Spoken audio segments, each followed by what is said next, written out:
Go ahead and get started here. Appreciate you by being here today. Big picture. And like with all of our meetings, this is your meeting. Make sure you ask the questions you want to address.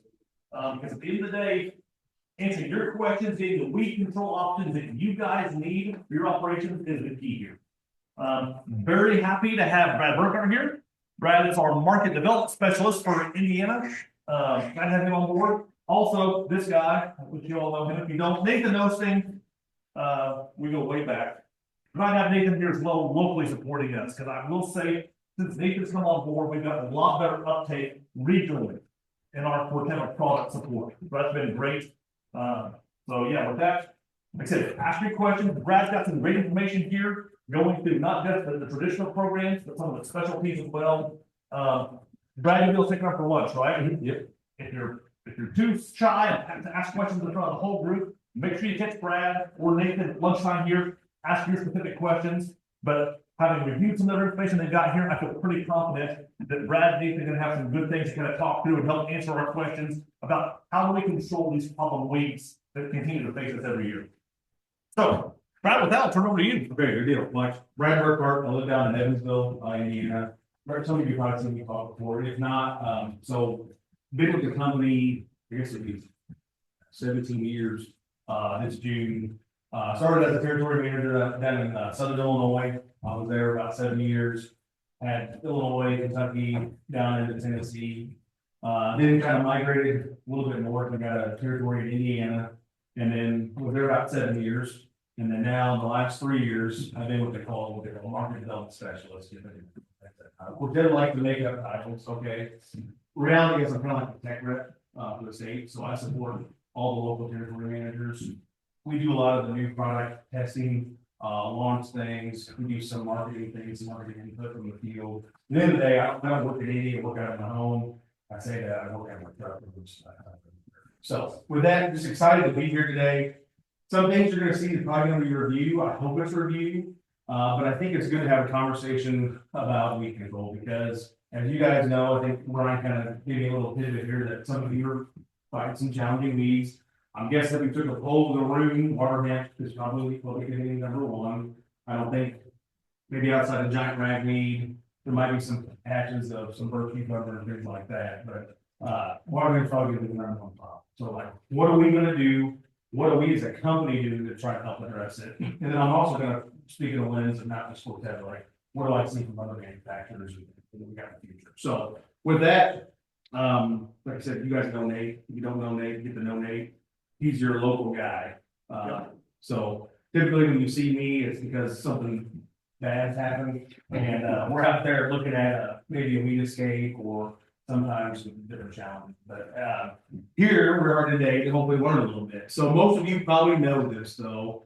At the end of the day, when we're talking water especially, we got to have a program approach. And I know commodity markets right now are maybe not as attractive as they've been in the last few years. And that might lead some of you to think, do I start cutting the herbicide? And I know nobody here is talking to their crop specialist. They're working with local co-op that said that at all, right? I get it. We are in a tougher environment. The reality is, though, you can't forget what weeds actually cost. I mean, I've got some data and statistics later that'll kind of put that in a little bit more perspective. But what we want to do, we always want effective sites of action. So when you think about water hemp in particular, there's basically a few sites of action that are going to be key to try to control. Now, some of these sites of action that water hemp is actually showing some resistance to. Like, for instance, you guys may have heard about PPO chemistry, like lactopin, so that's going to be like your Flex Star, your Homosapiens, Cobra, things like that. If you try to go spray those, if you're in like a non-GMO or a clinician or things like that, and they've been trying to use Cobra to try to control water hemp, probably not the best control, I'm guessing. The bromelain's pretty good, but reality is a lot of the water hemp, at least in Indiana, are going to be showing either a metabolic resistance or a target site resistance to that PPO chemistry. But what that does not mean, though, PPOs as a pre-plant herbicide, products like Valor, so that's flumiaxidins, we saw a product called Tridents, Sonic, it's got a product, Sufficient Zone, which is authority. So we're gonna get in depth though, and I hope you guys maybe take some notes. And this, Brian's got this presentation now, none of this is proprietary, none of these are secrets, like these are, hopefully, we want you guys to learn and just think about what you're doing on a day-to-day basis. So how are we gonna control water? Key is having at least 2 effective sites of action. And that means at any time you're applying herbicide in the field, you want at least 2 of those effective sites. So what could that be? Well, I just mentioned about the PPO chemistry, so using a product like Tridents, we've got some new products that are coming to the market. Having that group 14 herbicide in the pre-plant side as a burn down, it's gonna be a really good option. Also in the burn down, though, we might have 2,4-D. There's another good mode of action to control it. Also in there, we may have Metribuzin. The Metribuzin, the Trizine family, so the group 5. That's gonna be a really, really good option to try to control water. So then, after we put down our residual, I want you to look at a calendar. No matter what you're doing, depending on when we get things started this year, you gotta go by the calendar, not by exactly what you see in the field. The reason I say that is because the way water hit germinates. It's kind of like corn and everything else. It only needs a certain amount of GDUs for it to get up going, and once it's sunlight activated, it's gonna be going. And you get multiple flushes, even in the same season, right? Because you see it year after year. If you think you got it controlled, you go by the bean field 2 weeks later, what's going out of beans? Yeah, ugly headline, right? So the reason that is just because it's a very challenging. So when I said go by the calendar, so we make that application pre-plant or at plant. So the key is though, in those Route 14 pre's, you've got to get those on before the soybeans get up. Okay, if the soybeans get up, the Valors of the world, the Thorys of the world, so Trident, Sonic, Surveil, Sonic Green, they all go out the window because they will injure or kill you. Okay. So those have to be on before they go. So what that does, then you got this barrier, gonna buy you roughly 4 to 6 weeks, okay? Hopefully through the middle of May, depending on planting. In between that, your next thing you're gonna do an in-crop residual. So that'd be products like, we've just launched a product called, like I mentioned earlier, Inversa, that's a group 15. We had Ever Pre-X, there's other products in the market, Warrant, Digula, Outlook, there's a lot of other brands. At the end of the day, though, that's gonna be like the group 15s that you're gonna want. Okay, and so you do that within that 28-day window, because what you're trying to do is prevent that next flush to germinate. That's all you're doing is buying time, in essence, and then trying to control the population better there. So what does that kind of look like? Here it is on a graph, basically just to kind of show you what it is. This graph kind of shows germination times of specific weeds. And what you see is typically water hemp, this graph is kind of old. I would beg to differ. So last year, I found water hemp on April the 19th. And I marked it on my calendar because it's the earliest I've ever found it. Now, granted, we had a little earlier spring, conditions were right. But just know that's why it's so important that we get that residual. Because I can't tell you how many times, even my uncle is guilty of this. He lives in Logansport, farms up there. We gotta plant beans early, right? We gotta plant beans because it's the #1 key for you, and I get that. But if we skip that burn down herbicide, we are behind the ball, and there is really no catching up. And that's what I always get nervous about, is it looks good to plant, conditions, fields, we'll call 85%, and they're still wet, we're gonna go try it out, right? Seed treatments are great, beans can sit in the ground for a month, we're gonna go out and plant. We gotta be making sure we're using those products as we do, because if we don't, this whole thing goes out the window, and that's where we're battling from that.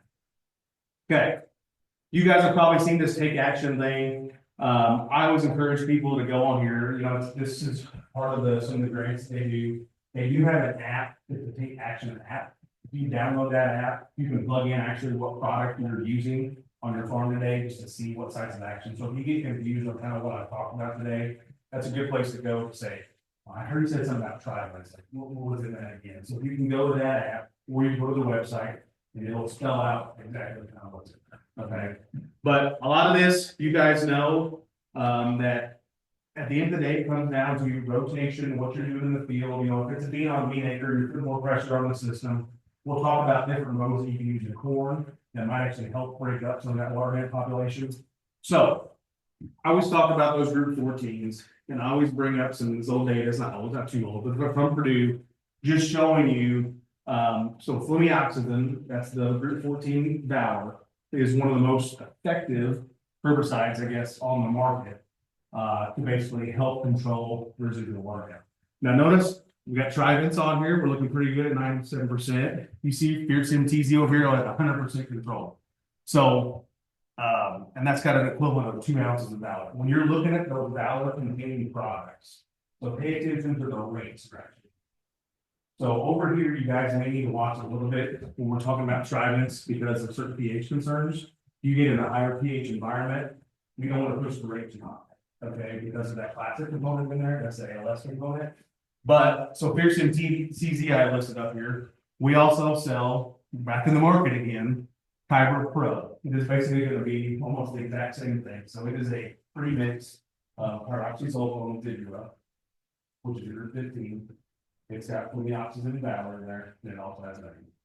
So like when you're thinking about the best tools that we have when it controls that come and control water in, that it's your group 15, your 14s and your 5s.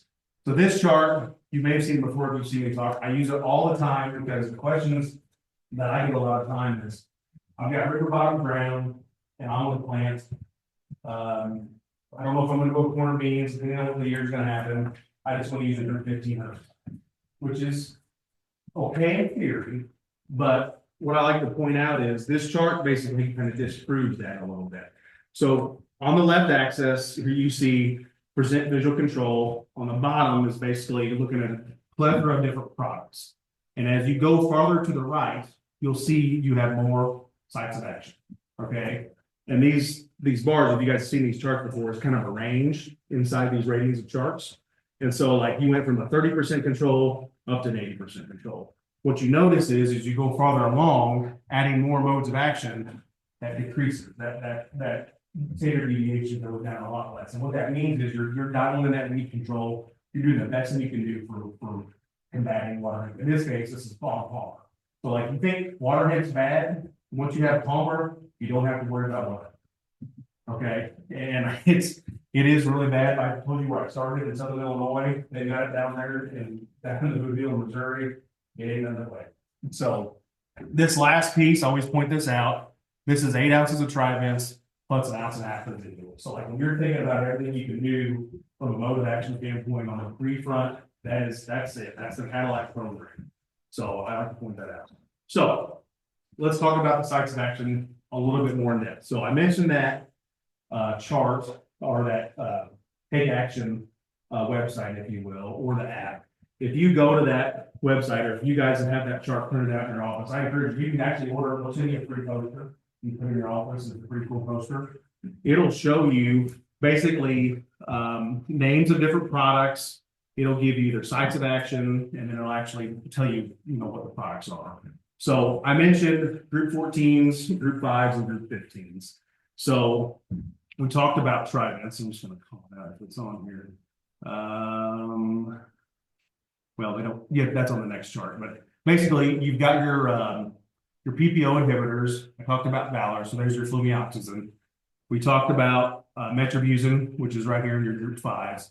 So what you want to do, you just want to look at the product that you're using and try to make sure you're using it. So let's switch gears to corn.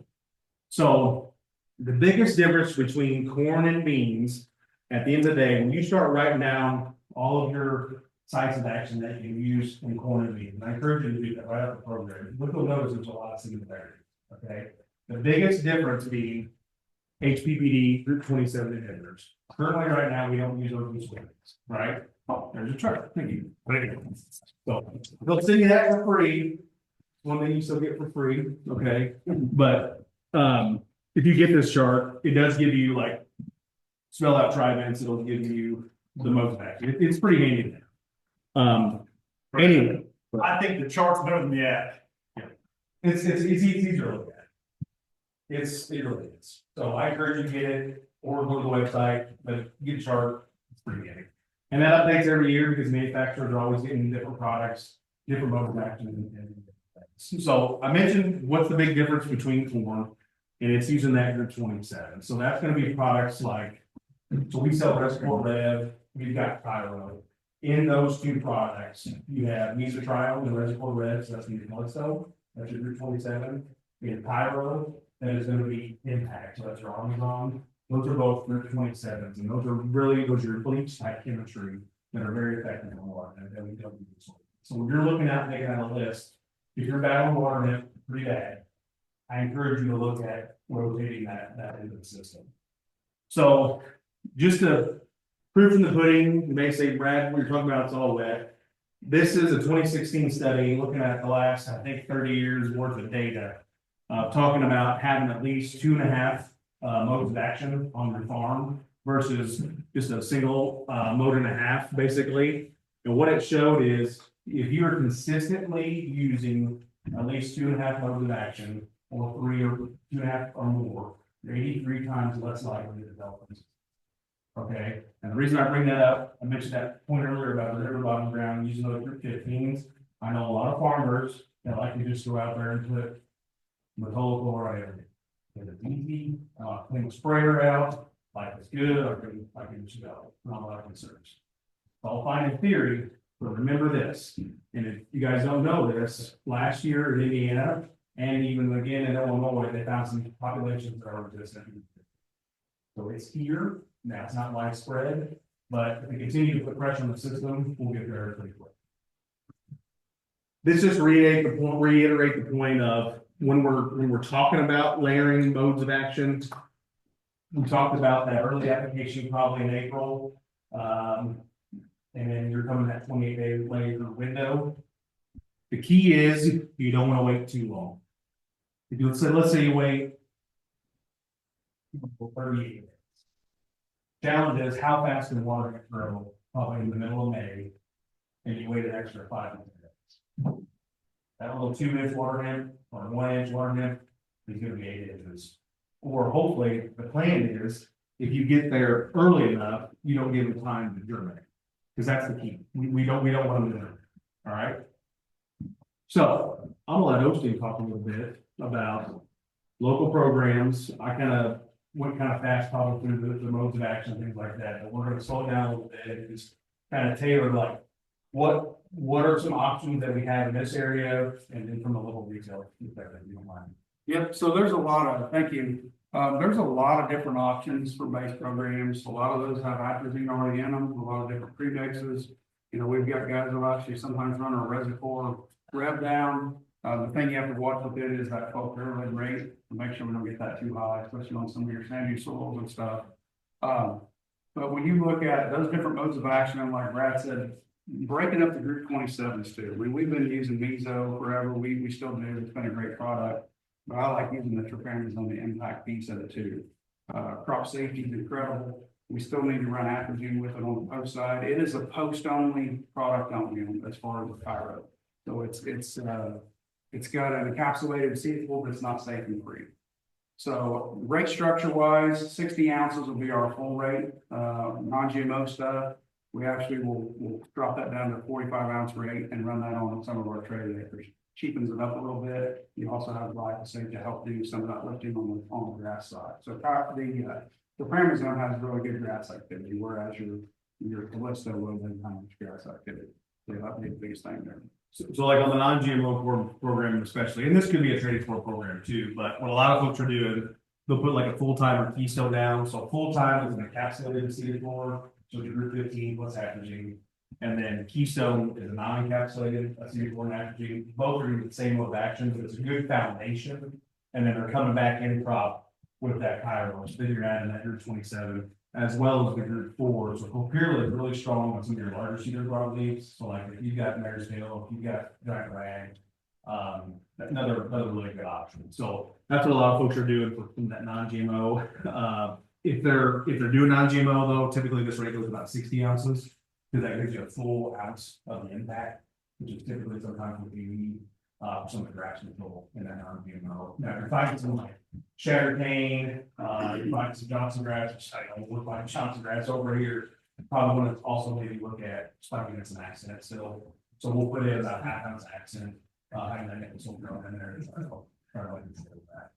So in Cairo by itself, surfactant piece, crop oil or MSO is needed to help out on grass control. yeah, if you're a non-GMO, you've got to have MSO or COC with that. And we'll talk after this a little bit more later this time, but it's key to get that product. Okay. All right, this is not the Bible for anything. This is just us talking about like good, better, best. Like even if it's good, it's still not like it's like, oh, I would be in. Everybody always wants the best. I realize that, but realize that these two foundational programs are still pretty good and are probably a little bit more budget friendly. That's kind of how this is aligned. So if you guys are looking at this, like I said, some of these rates are subjective depending on what your soil type and things are, but it's just a quick way for us to say, this is good, this is better, this is best. Well, the other thing is too, so for instance, round Q, great product, we use a lot of it. Some guys will post it with, full time with it, you already get your atrophy with it, you get your 15 in there. You have more flexibility when you get into your Cairo and your restful red, you look at 24H form versus being off at least 6. So. Okay, soybeans. So, Brian had mentioned that there's still probably some non-GMO or some plant beans, probably in the area. So this is where I've kind of been on my horse harping on this, the whole free thing. It's not enough. If you are in a plenished acre or non-GMO bean, you have to have a good burn down and a solid residual. Because once we're up, we got nothing. You can try to spray Clover, you can spray it 6 times, and I've got it on here about spraying it.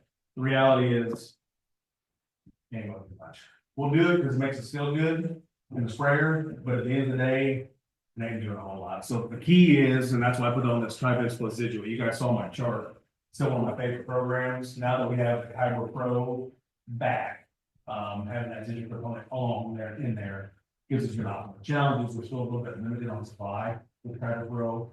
You should be able to get Tribex and digital all that.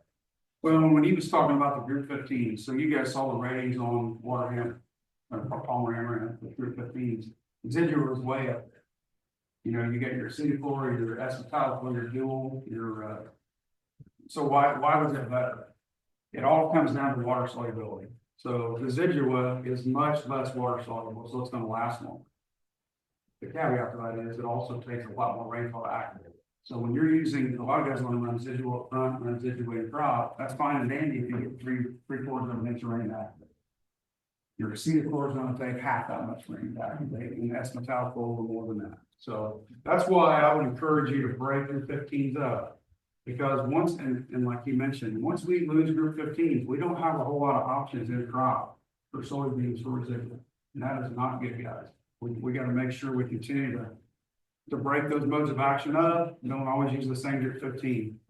So yeah, so if you're in a trader program, we'll talk about that a little bit. But here I've got an example of the good, better, best again. But so like Nate said, having the residual up front with the Tribex, I like it because almost guaranteed you always have that rain get it activated, and then come back in crop if you are an enlist system with Enlist, Liberty, and then now Inversion. So Inversion is our new encapsulated acetyl. It's going to be similar to Warren, but the control is going to be a little bit better, as well as the way that the capsule is actually designed to get in the soil better. And what that means, it's not designed to stick on the leaf.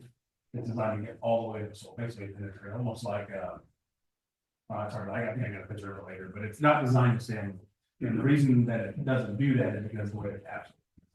And we've had other encapsulations, a lot of different encapsulations we've seen before. This is, for instance, like a Surpass that we've had forever. It's almost twice the size of the encapsulation, so it's a lot bigger.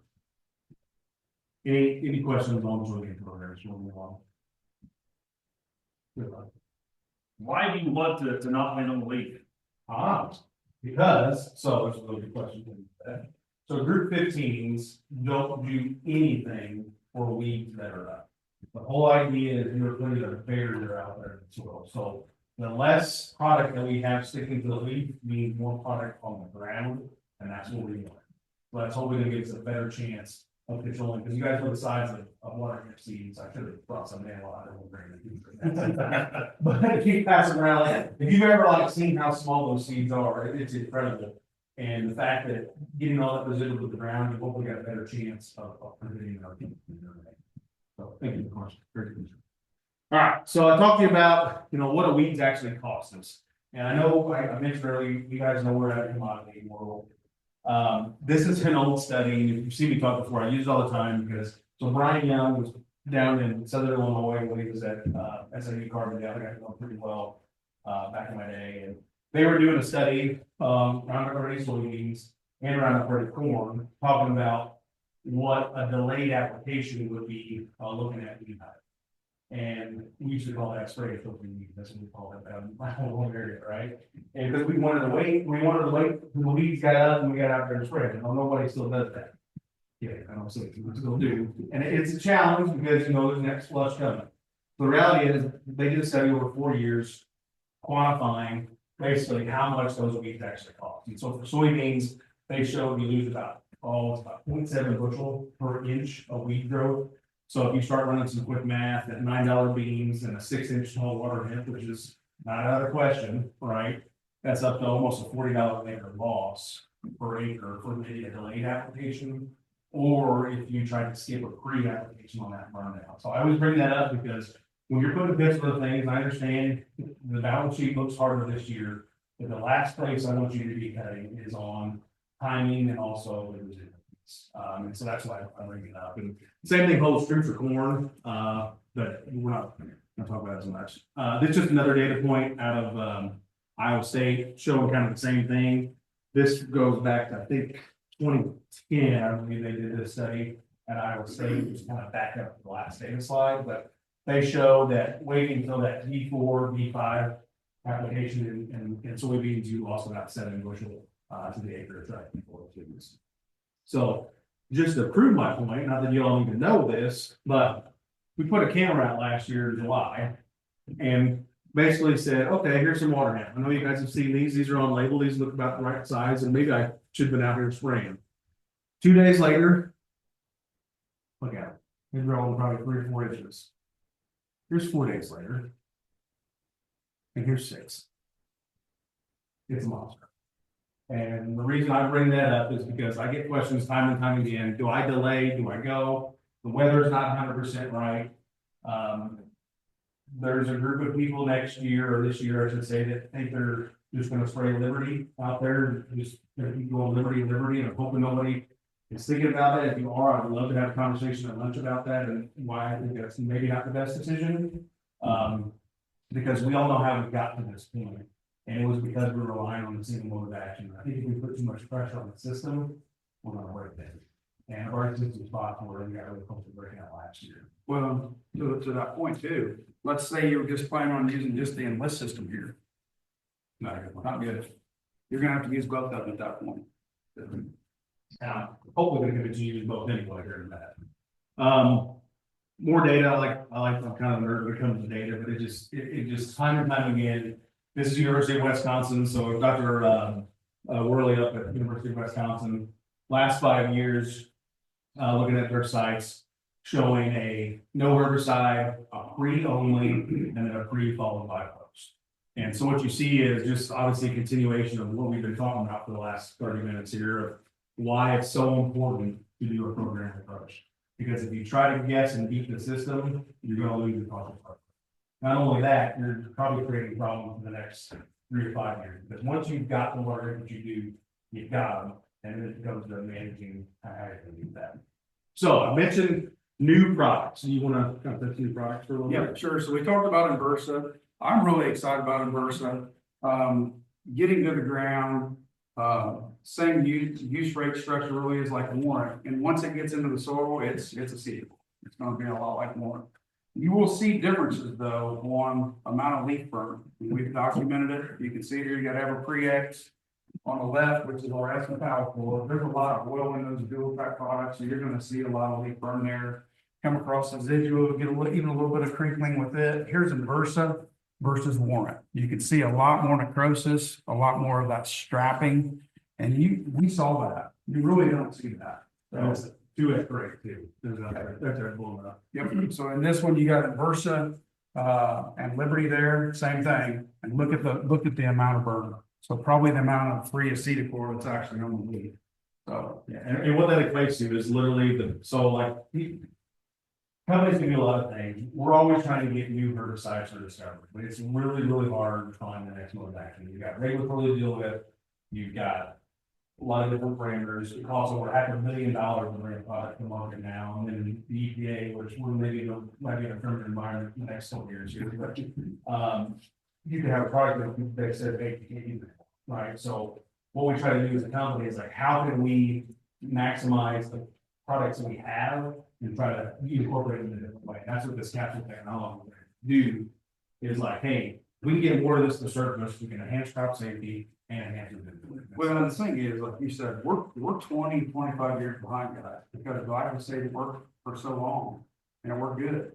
So our last new active was what, 2090s, HPPDs? 1986, I think, is what it looks like. So we're 20 years behind. I was a year old. We gotta try to use what we're doing until we can get, till we can get that next, hopefully, new mode of action at some point. So that's in Versa. Sonic Boom, so Sonic Boom is sulfentrazone and metribuzin. And the thing is, so you've got a liquid version of the metribuzin that we can convert back into what it would be from a dry rate. So if you're looking at 21 ounce rate, which would be the full rate that we're going to recommend on Sonic Boom, you're getting the equivalent of almost 6 ounces of the dry DF metribuzin. So it gives you a really good rate of metribuzin, gives you a really good rate of sulfentrazone.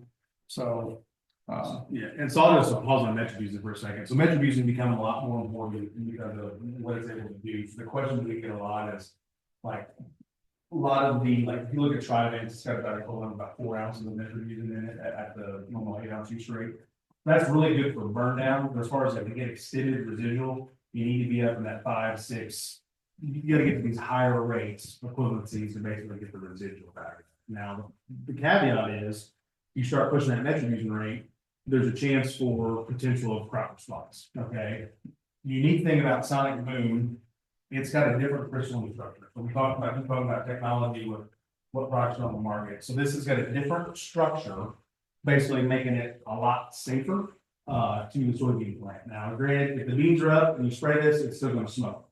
But you get that cooler kind of wet season, which we use see. So some of the stigma that you get from group 14s and group 5s is you'll get some of that symptomology. You see the critical leaves, you probably see some of the PPO renders, you know, on the cotyledons and things like that. What I'll tell you is if my young was in the front of the room right now, I'd say tough crap, get over it, because we've got to use the group 14s. And I've seen it 17 years now, every spring. There's a lot of fields we'll go out and look. You might have a couple spots where you may have lost some stand here and there, but the reality is, beans are not determining anything at that point. You're not gonna hurt them. As long as you didn't kill the bean, we're good. And typically they grow out of it, but that's just a unique thing with that formation.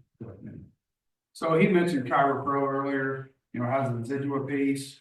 It has the Valor piece and metribuzin piece. So this is going to be a Cadillac program, and it's not going to be cheap.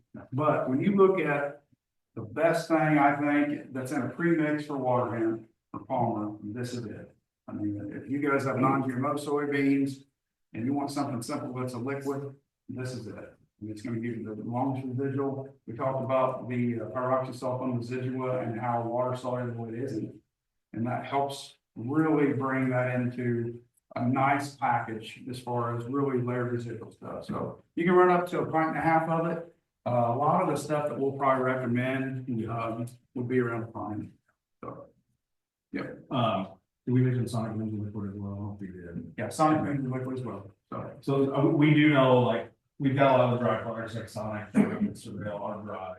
And we know that the tendency to want to have liquids because of efficiency and easier handling and things like that. So the company recognizes that, that's what we're trying to move more towards that. So some of you, I want to bring it up because I like to call it out because I don't like to put people by this. We had hybrid before. There were some challenges with the formulation in the past. And what we've done, the reason we basically made a decision to pull it back off the market because we had some challenges. This new formulation has been a lot tested way more. And the biggest problem we had before was kind of the syneresis, like it was basically the metribuzin will almost fall out. Okay. Now you can still put a paddle mixer in there and stir it up. We're still probably going to recommend that in totes, but this should do, the handling should be a lot better than the previous.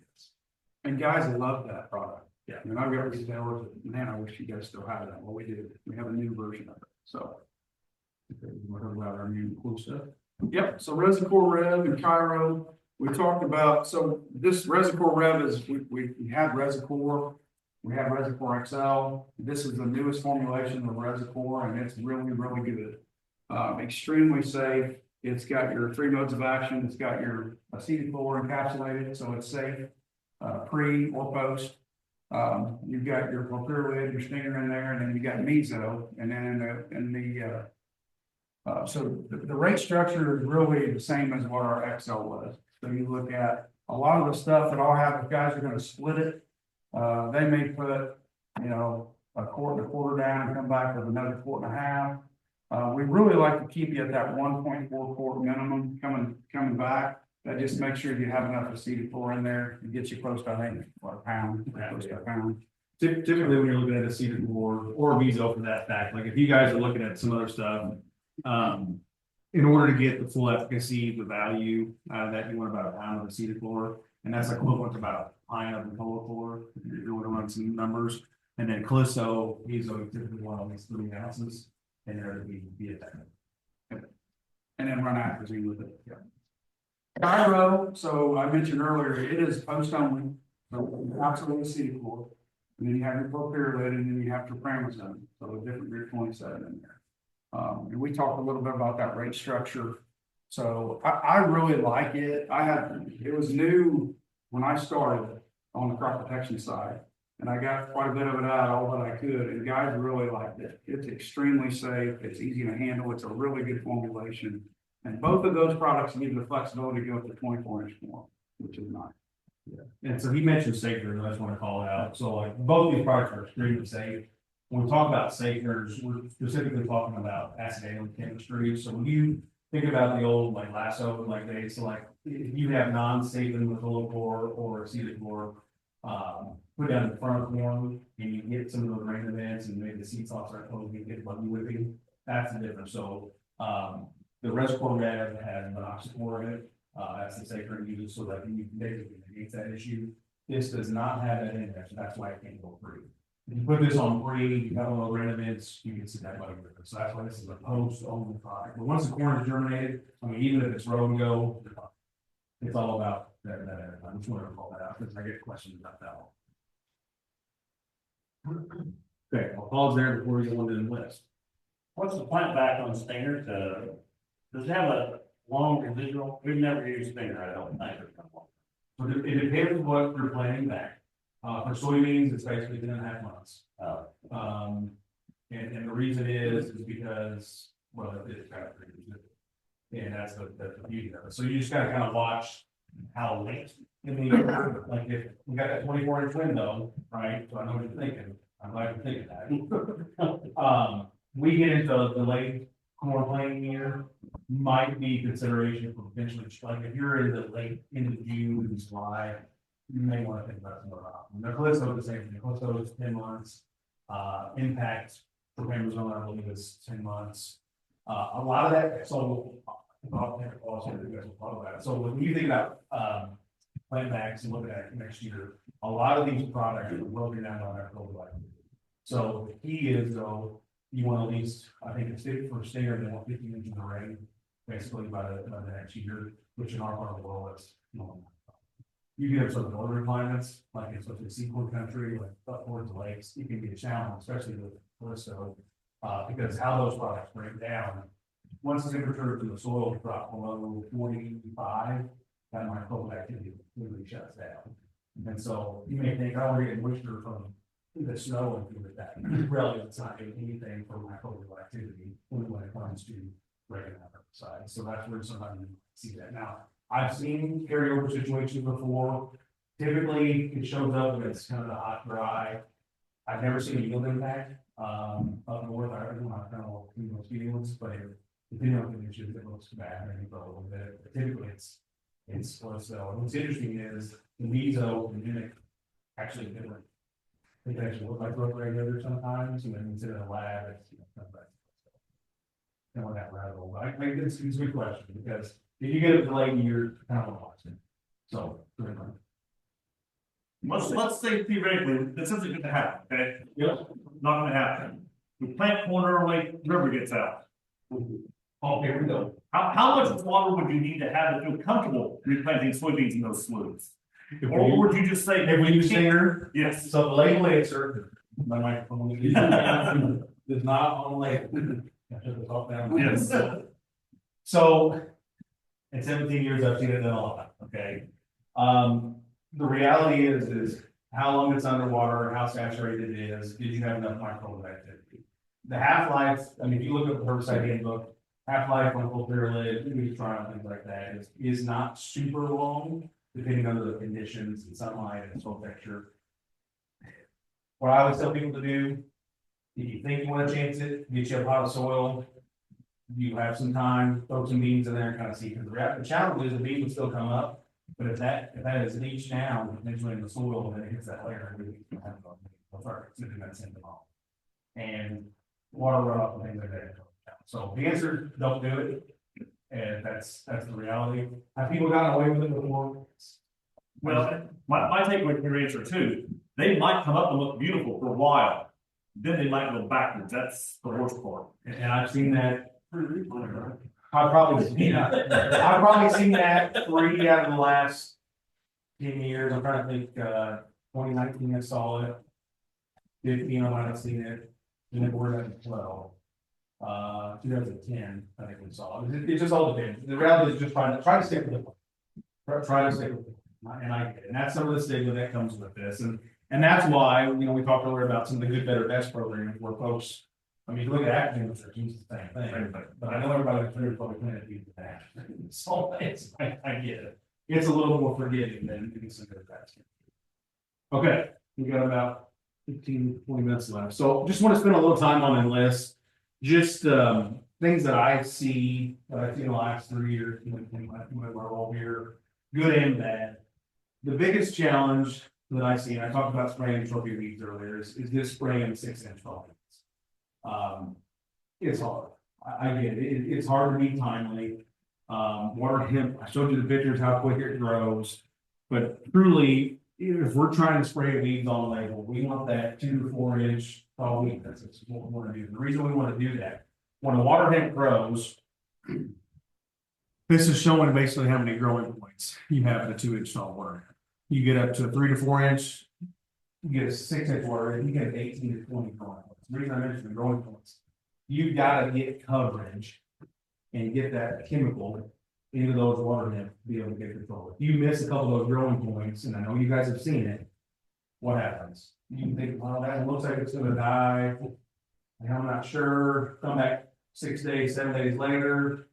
Well, it still looks kind of healthy. You all of a sudden you see a sucker growing out of the side of it. That's a growing point taking over because you killed everything else, but now you've got another one that's still growing, right? And that's the true challenge with it. The other piece in the slide I want to call out, and I don't like the, how do I say this? I'm trying to be tactful. So 2,4-D choline, list 1, list 2, have built in drift control in the product. There is, you may hear this when you go talk to your design people, and I'm not telling you they're wrong. The reality is though, we don't have to add extra drift control agents to the list. And the reason I bring that up, and I think what we're starting to see in some spots is where people are adding in some extra things, we're getting actually reduction in control. When you think about the drift control agents, well, they're making the problem there, right? You've got to have it built in. So just be careful to see what you put in the system. I think a lot of them have changed, basically the rate structure, things like that, where it's not as that, but like when you think about the old dicamba days, you had to add a DRA. Did you ever have 2 DRAs in your hand mix? So just use that one. Anything to add there? But one thing, so we were walking on the farm last summer, and Kevin Johnson, one of our weed scientists, this farm was full of water. That's really the only thing. And there was a little bitty carpenter of a little bitty water, and what 80% of the population is 90% are resistant to glyphosate. And he said when they're that small, believe it or not, glyphosate kills them. Once they get any size to them, they become essentially resistant to it. So that kind of proves his point. And what that is, so that's metabolic resistance. So what the plant does is it, as it gets bigger, it's basically able to take in and just No, and it's like, kind of shut it off, maybe sick for a little bit, but it'll be. Okay, so we mentioned earlier about our plan for putting down a residual, coming back with our in-crop residual. The thing that I want you to hopefully stick with me here for a minute, I mentioned that some folks may think about doing Liberty followed by Liberty. This study came out of, also University of Wisconsin, where they looked at basically tough control water net populations, different timings. At the end of the day, you may see, okay, enlist 1, 78% control, Liberty is 9. Well, Brad, I'm just gonna go Liberty, it's 90% control, we're good.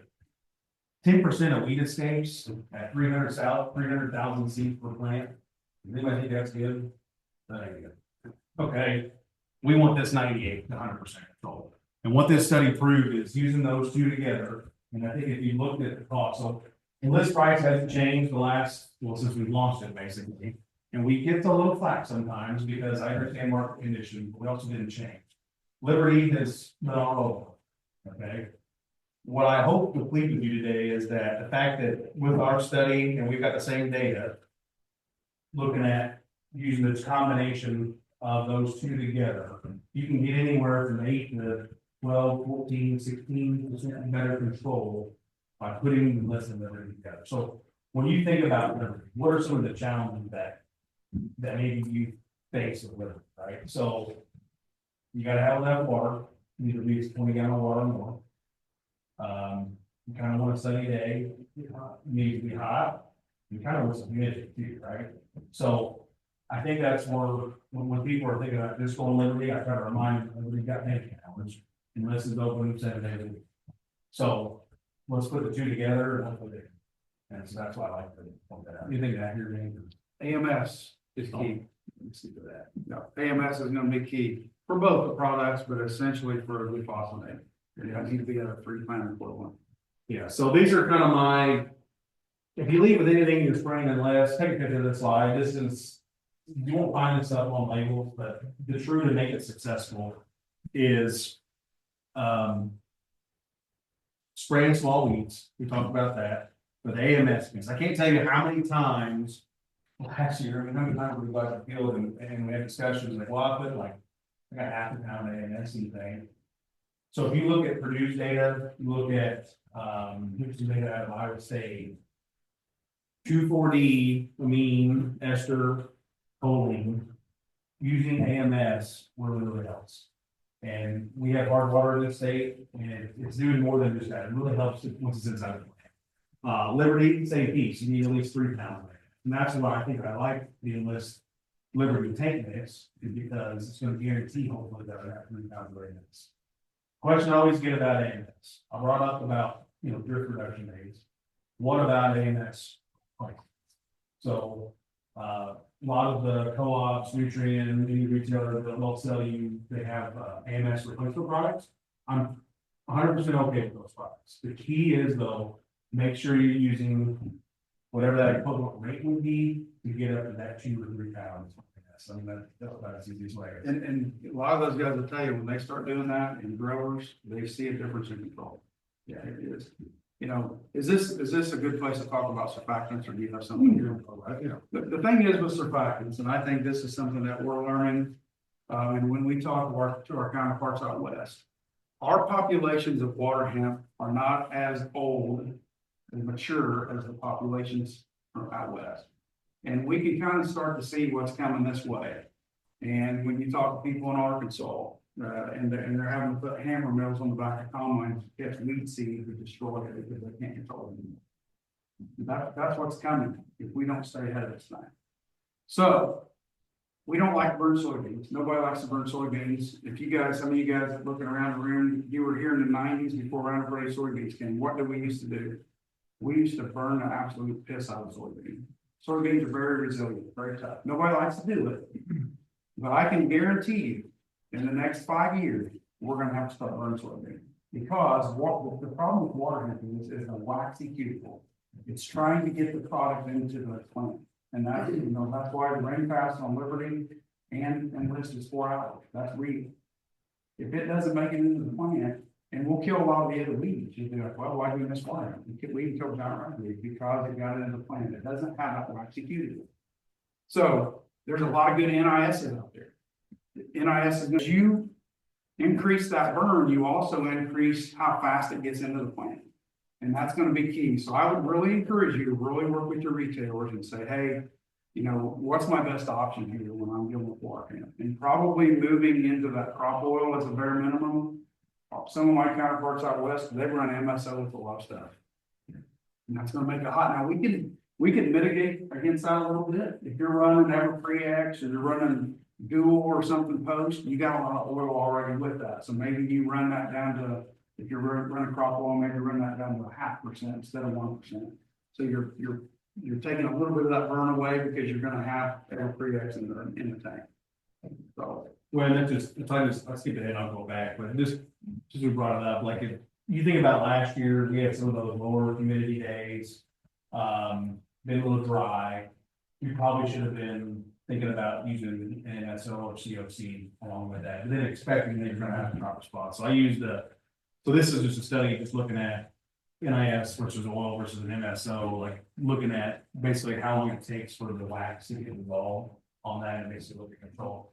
This is the best thing I could come up with. I will try to explain this. I think the picture's always 100,000 words. So when you look at like your NISs and some of your base surfactants, like it's somebody sliding paper or the door, right? You don't be bothered. Now you get in that drier conditions, that's when you start thinking about, hey, I gotta get somebody's attention. I need to walk through that door. This is going full nuclear on this side. The reality is this is where we need to be in certain situations. And if you know you're really fighting water and you're not seeing control you think you need, I think this is something you need to consider. Because this is starting the storm. We're beating down the gates here. Okay, want to back up. This is just a checklist. Like I said, Brian will have this. This isn't a substitute for a label. I want to make sure that this is, I made this, although because of it anyway.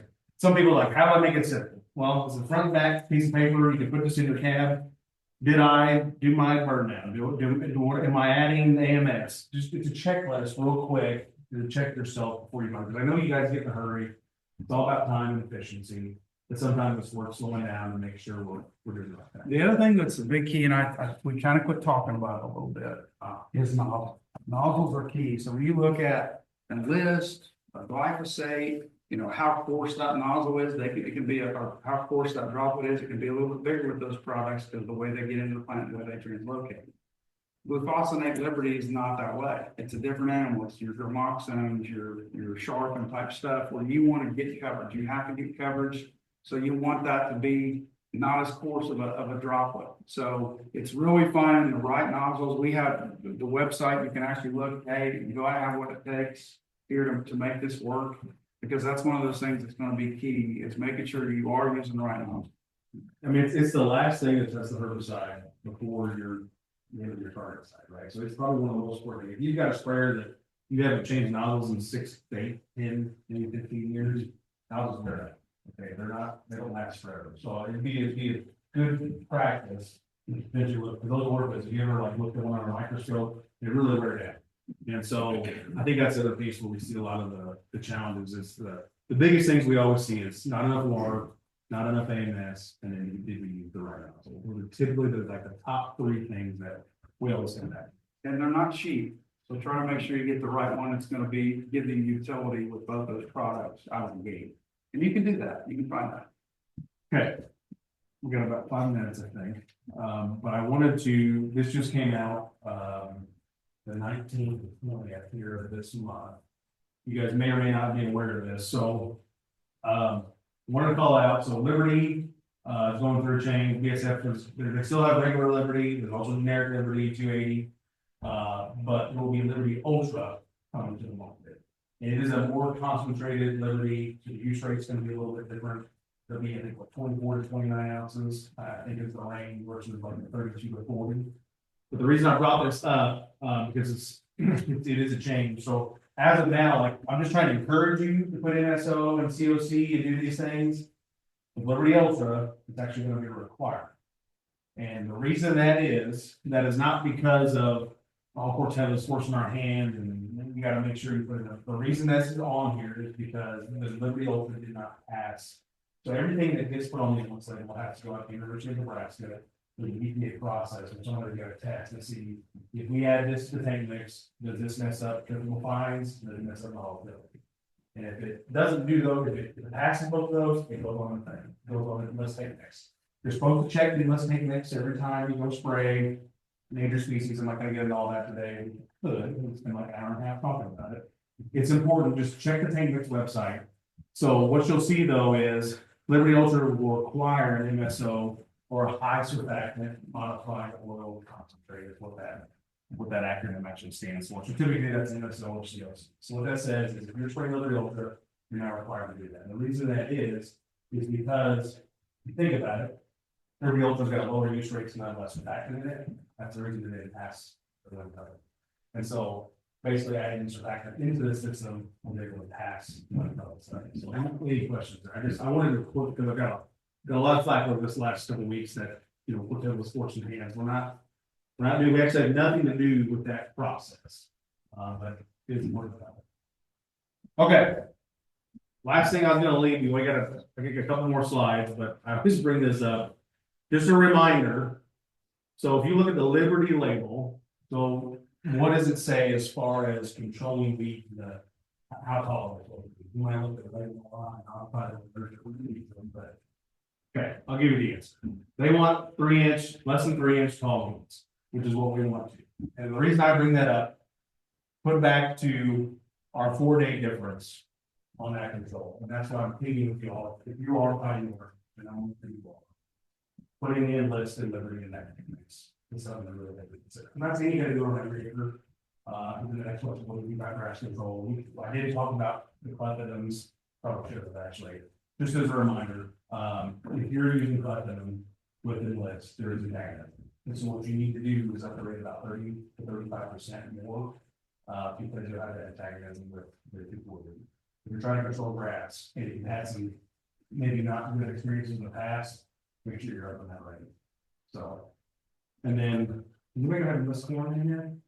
Yes. I'm ready to call that out then. So, enlist corn, you can use your shirt too, right? Control volunteers or you know, trying to put that in the system. You put enlist, and it goes out right herbicide. The antagonism, I just talked about 30% with the DIMs, it goes to 50 to 80%. So we're not, I don't want to put those two in the tank. So, you know, I said, give people homework. Okay. So, the last thing I'll leave you with, we talked about using enlist every tank mix, we talked about the residuals, we talked about some of the products and things we got. Look, we love y'all, you're obviously planning Pioneer. Pioneer is a big part of Corteva. There's some incentives if you do use Corteva products with Pioneer seeds. So if you haven't heard about True Twins, you'll all heard about it. But if you're not utilizing that, it's a great way to have some upfront savings for you all. And there's some pretty good things I think built in that system. But my homework I'll leave you with is go onto that website, 41 charts, put it in your office. And I got more. I'm gonna get about everybody. it's a good exercise. The thing is, like, you know, you always get ideas and sometimes you don't do it. I make a list and I put things in front of myself on my desk and put it on my wall to get things done so I can. We all get busy in life, kids, everything that we do, you guys are running a business in the day. But it's worth it to take some time to see what you're actually doing on your operation and hopefully that ensures your success in it. So with that, you have anything to So I guess I would just say, you know, to reiterate, you know, the sky's not falling on water here. But it's time to get scared. Because you can just see it progress. And the last thing we want to do is lose the utility of some of these products. Because guys, there's not many options left. I mean, it's breaking multiple plows out and start plowing again. I don't think any of us want to do that again. I mean, all jokes aside, I mean, this is a different animal. It's not your, you know, giant ragweed stuff enough. This thing's a different animal. And when it puts on 300,000 to 400,000 seeds per plant, you have a male and female plant. It's not your regular Joe. So we want to help you guys to try to control this so that we can have some utility and have some really good production in the next 20 years until we get some new stuff coming. And there's new traits that are coming, but they're not new modes of action. They just aren't. We're 2030, 2031 for the new PPO chemistry being basically, we will, and that's not a new thing. It's just going to be different ways, different utilizations of older chemistries. It's just kind of where we're at today. You've got a long time to do it. Brian, you want to close it out? or- No, you're just great comments. As always, I'm sure you guys will have questions. Hey, have questions over lunch here. Please grab Brad, grab Nathan. Let's get your questions answered here. I had a couple of points I had kind of written down. Half your slides, it feels like, said multiple modes of action. Be it corn, be it soybeans. Like you guys are just kind of finishing up with here. We don't have new chemistries. So how do we keep weeds at bay? It's throwing multiple chemistries out there, re-applications and post-applications. 2.5 modes of action or more is 80+ times more less likely to find weed resistance. That's a pretty good reason to continue to do that. And then just yield loss. You know, we often talk about how we're going to make more bushels, how can we increase our productivity. 0.7 bushels of yield loss for every inch of wheat growth in soybeans.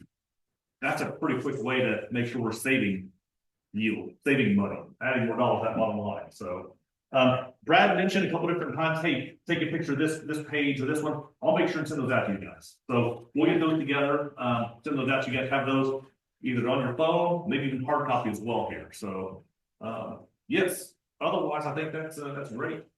Any other questions you guys have that you ask in front of the big group? If you're planting April the 17th, 28 days later, you're in May the 15th, and you bring the second application, what do you do in June the 11th? Great question. We still got water, just getting ramped up and going, what are we doing there? I think we're getting into we saw 2 applications. Unfortunately, I think we're gonna be in the 3. I think that's where we're at. You look at some of the things they're doing down south, down in Arkansas, farther out west, and then down to where they're doing that. So they're using basically a different Route 15 on that other absolutely like a Versa and the whole. Less. You know, look at the list, you gotta wait 12 days, you can application, Liberty, I think it's 5 days. Like a routine application, but I think the reality is that some of the things that they're doing though out west and down south is. Typically, Warhead's always about this on the borders, right? So they're starting to bring in some of the really old chemistry back, so like Recline, Prow, they're kind of, we call beefing up the borders. Using some options. I'm not saying we gotta get there, but reality is when you see them kind of creeping in, those old chemical products, they still work, we haven't used them for a long time. And not, there's a lot of resistance to them, so I think they're kind of starting to use those out west, especially to kind of fill out the border. I'm not saying local good. Not getting a lot out of 28 day window. Yeah. Out of others, so 2 or 3 weeks out of one yellow, very well. And so that's what they do, because they're just, they're going, there's people that are going out early in April, coming back 20 days or less than that, coming back again, and maybe come back again. You know, it's a beast. You know, some of those guys are spending almost $150 an acre on weed control. Yeah. That's no joke. And that's not sustainable, you know, that's just, especially where we were at. So, good question. So follow up on that, Dan, one question, one point I want to add to that, you know, we showed our field day, you know, about how we were spraying, making late passes. Trying to, you know, to do something to kill the weeds that were poking out of the beans. At that point, we were doing more harm to a soybean by dropping pods, even with a 1x rate of a product. So dropping pods, be it any of the groups you use, you know, like glufosinate, glyphosate, even an enlist type product. So coming in late, if we don't get the weeds controlled early, we're going to have concerns about not only trying to deem the soybeans to kill the weeds, but then taking yield potential off of the well.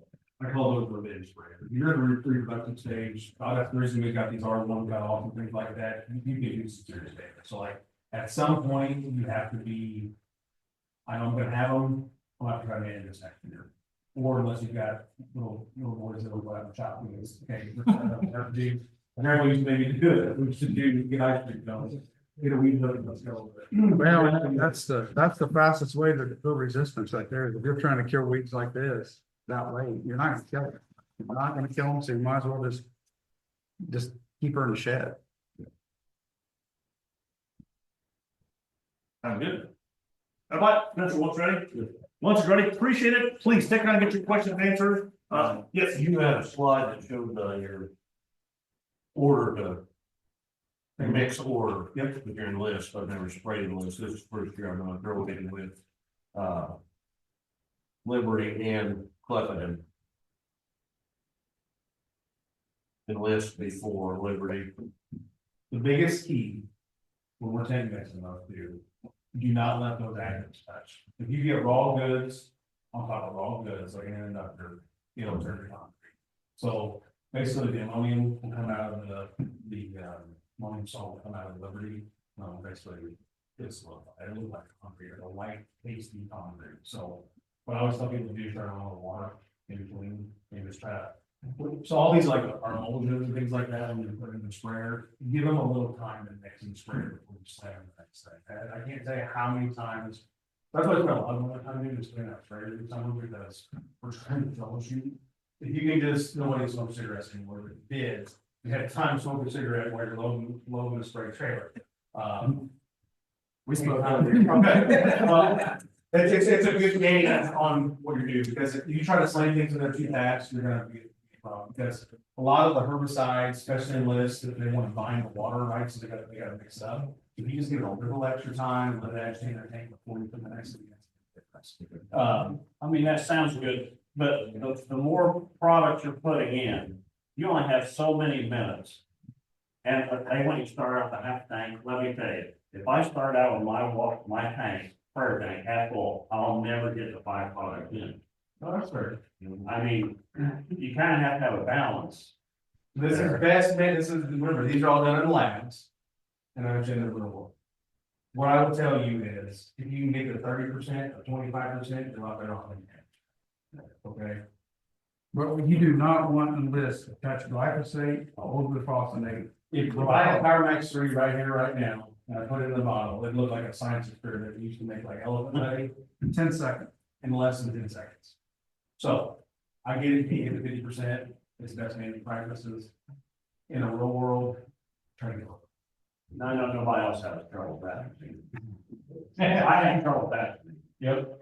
When, so we changed the screen, we went to bigger screens and all that, but ultimately, I have trouble with the app screen not end up on the screen in the boom. Am I the only guy that has that trouble? From the boom train Yeah, and not because that's the the smallest, that's the smallest. What do you got, 80, what do you got, 50, what else in there? What do you buy? Well, we're heading green, must be blue, whatever it be. Do you run any kind of surfactant with when you're running that? Are you running like NIS or anything with it? I'm saying that? Or it's in the Halex, you use Halex CP. And it just seems like I mean, like once a day, I've got to stop and I've got to clean out all those boom screens. Which is. Run about 15 gallons. You put that in last. I think I put it in last. But I've had trouble. Granular or liquid? So not all avenues are created. There's new talent. When we used to, we typically the lower 10 GPA, I mean, they'll typically more water than kind of for that. How is that addiction been all the way up? Well, I usually run 40 pounds of pressure on that station. I don't like to. Well, so I was gonna say, right now, sometimes what we Why? see is you get punchier basically in a system, and you're pulling off some of that clay, because the problem with the clay that's come off.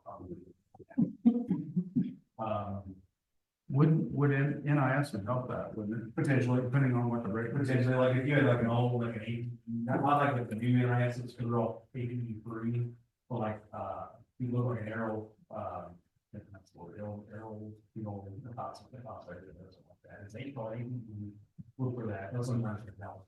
But you would put that on, put that in the tank first, and then try it. But we do here, I mean, it's, what's your kind of water, city water, and you got well water, well. Okay. I gotta think about what. We're not the only one that show. Every year this. Just like something on it. But hopefully we answer your question as far as in this. Yes. Okay. Sounds good. All right, lunch is ready. Go ahead and, let's eat, and please keep asking questions. Thank you.